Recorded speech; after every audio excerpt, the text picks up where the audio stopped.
இந்த கதையானது தேவன் கிறிஸ்தவ களஞ்சியம் என்ற வெப்சைட்டிலிருந்து படிக்கப்பட்டது.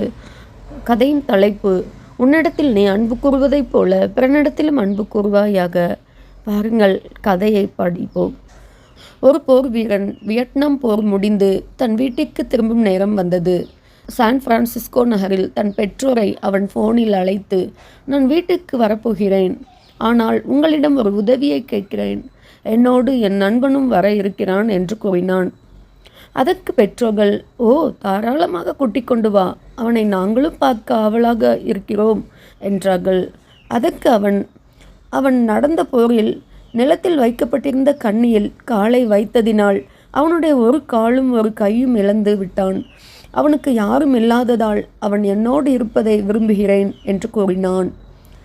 பெற்றோர், மகனே, அதை கேட்க மிகவும் விசனமாயிருந்தாலும் அவனை நாம் வேறொரு இடத்தில் தங்க வைக்க ஆயத்தப்படுத்துவோம். நம்மோடு அவன் இருக்க முடியாது.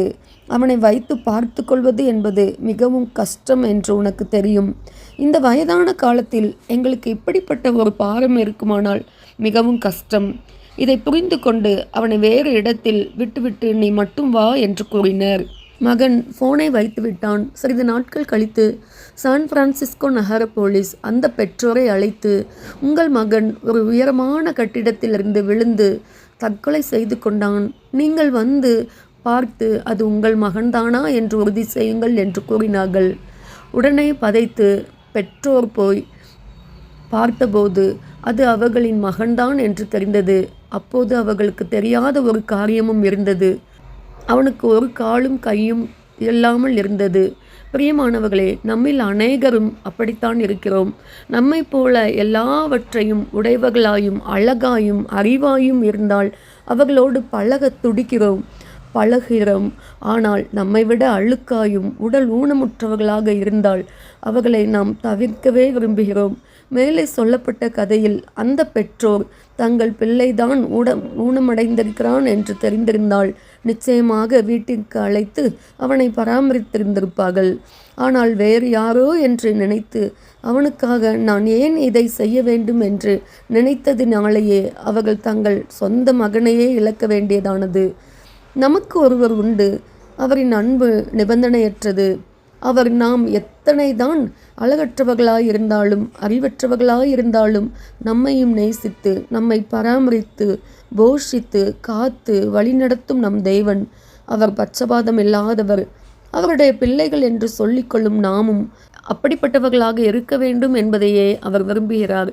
அப்பொழுது நீதிமான்கள் அவருக்கு பிரதியுத்தரமாக, ஆண்டவரே, நாங்கள் எப்பொழுது உம்மை பசியுள்ளவராக கண்டு உமக்கு போஜனம் கொடுத்தோம்? எப்பொழுது உம்மை தாகமுள்ளவராக கண்டு உம்முடைய தாகத்தை தீர்த்தோம்?